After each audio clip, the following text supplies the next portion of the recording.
Nah, makanya setelah Hamim, ayat berikutnya wal kitabil mubin, demi kitab yang nyata. Nah, kitab itu bahasa Arab, ya. Bahasa lainnya adalah kalamullah. Kalam itu sifat, Allah itu zat, dan sifat dengan zat tidak pernah berpisah.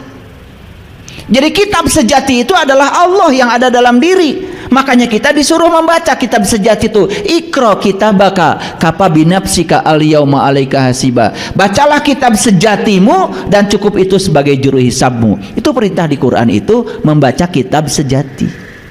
Gak ada hurufnya, gak ada kata-katanya, tidak ada tulisannya. Tetapi kalau itu dibaca ada. Bahkan suaranya nyaring kalau kita selalu hening mendengarkan suaranya. Cuman suara beliau itu sering terhempas oleh keberisikan pikiran kita sendiri. Makanya belajar supaya pikiran kita tidak berisik. Karena pikiran itu tidak suka saat ini, sukanya besok atau kemarin. Makanya sering berkunjung ke saat ini, pikiran kita menjadi tenang. Itu namanya mindfulness, bahasa kerennya. Ngerti ya? Banyak yang nggak ngerti, cuman gini-gini aja. Mindfulness itu bahasa apa lagi? Jangan-jangan bid'ah. Mindfulness itu artinya, ya, teknik untuk membuat pikiran tidak lompat-lompat, sehingga pikiran itu bisa hadir di sini saat ini sekarang tanpa penilaian, tanpa penghakiman, sehingga kita mudah menerima apapun apa adanya. Itu yang disebut dengan berserah diri. Udah kajian kemarin ya? Oke. Jadi bahasa asingnya mindfulness. Itu bahasa psikologi. Jadi Hamim, apa tadi? Ya, Ha itu dia yang terpuji, dia yang maha mulia. Secara hakikat adalah dia, asal kita.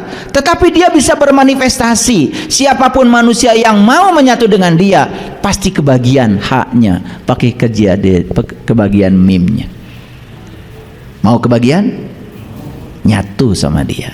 Gimana caranya? Tidak diberi di sini.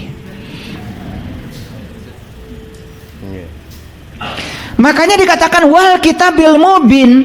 Jadi kitab yang nyata itu, yang pertama adalah dia sendiri, yang kedua kitab yang nyata adalah orang-orang yang sudah bisa menyerap sifat-sifat dia. Itu juga kitab yang nyata. Jadi sebetulnya para nabi, para rasul itu adalah kitab yang nyata. Disebutnya juga Al-Quran yang berjalan. Maka Nabi Muhammad terkenal akhlaknya beliau adalah Al-Quran. Jadi Quran itu sudah bukan tulisan lagi, sudah menjadi akhlak. Beda dengan kita. Baru hafal 2-3 ayat aja, wih, sudah luar biasa. Bikin pondok pesantren.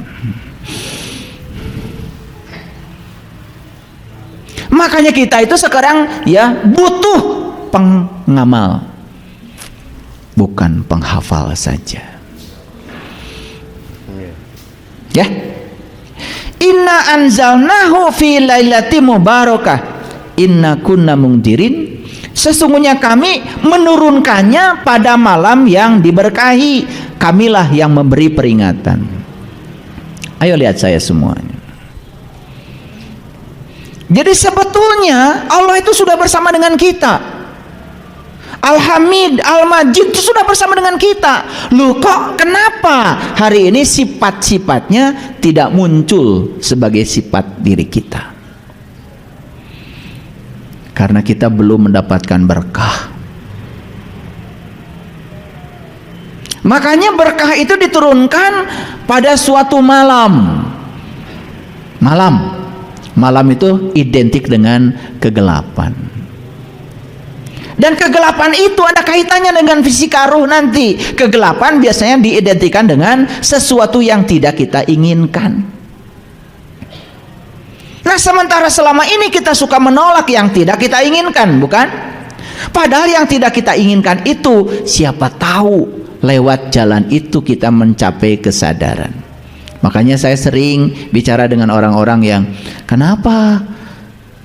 Bapak Ibu, ini yang udah datang ke rumah saya, kenapa datang sama saya? Ingin belajar kesadaran. Kenapa ingin belajar kesadaran?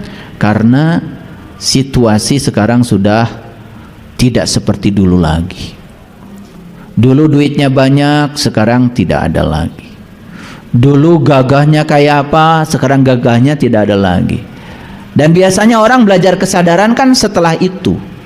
Makanya ada lagunya, terang-terang kolentrang, si londok paeh nunutan, tiga brus kana durukan, mesat gobang kabuyutan. Itu lagu ma'rifat itu, ya, bukan lagu ma'repot. Terang-terang kolentrang, terang kolentrang, itu melambangkan perang. Dan kita itu kan perang. Yang paling berat kan sebetulnya perang kita itu melawan diri kita sendiri. Cuman memang tidak kedengaran terang, kolentrang, tidak terdengar itu. Beda kalau golok dengan golokan, terang. Nah, itu terdengar. Padahal sebetulnya perang itu terjadi di sini, terutama perang antara pikiran dan kesadaran. Perang Mahabharata itu terjadi di sini. Perang antara Pandawa dan Kurawa itu terang kolentrang itu terjadi di sini loh sebetulnya. Jadi dalam diri kita itu ada fa'alhamaha fujuroha wa taqwa. Fujur dan takwa itu perang setiap saat. Fujur itu melambangkan Kurawa, takwa itu melambangkan Pandawa. Dan diceritakanlah yang menang adalah Pandawa. Kapan Pandawa menang? Setelah Pandawa bertemu dengan saisnya namanya Krishna. Makanya Krishna itu perwujudan dari seorang guru kesadaran. Disebutnya itu guru mursyid. Makanya karena bimbingan Krishna, kemudian seluruh Pandawa mencapai kesadaran, lalu bisa melumatkan orang-orang yang tidak berkesadaran.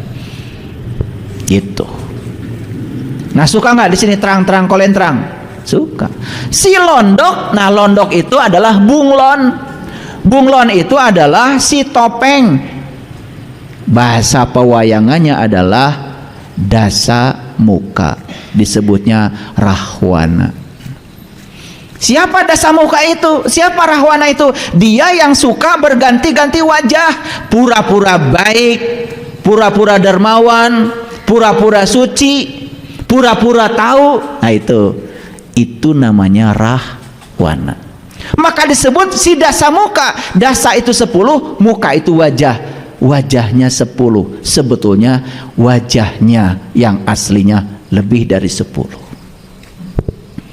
Kapan seseorang itu berwajah lain-lain? Ketika dia belum menjadi orang yang sadar, hidupnya masih dikendalikan oleh ego dan pikirannya. Gitu. Paham ya, Rahwana? Saya bukan memanggil, bukan. Paham kan, Rahwana? Tadi saya keceplosan. Ya. Nah, si londok paeh nunutan. Si londok itu adalah, londok itu bunglon. Bunglon itu Rahwana. Orang yang masih dikendalikan oleh pikirannya, yaitu orang yang masih menjadi diri palsu, disebutnya londok. Makanya bunglon itu ketika daun warna hijau, dia warnanya hijau. Daun warna gelap, dia warna gelap, mengikuti warna daun. Makanya dia sulit ditangkap karena dia bisa lolondokan. Paham ya? Nah, si londok ini paeh nunutan. Paeh itu mati karena ngantuk. Ngantuk itu lambang dari kelalaian. Jadi kenapa kita ini paeh? Karena lalai. Yang paeh apa? Kesadaran. Karena dikendalikan oleh pikiran. Paham? Nih saya kasih tahu dari awal, kita kajiannya agak dalam ini hari ini. Makanya akibatnya apa? Digebrus karena durukan.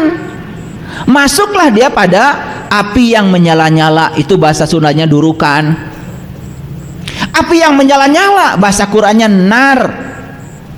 Bahasa Nusantaranya naraloka, tempat yang terkena sinar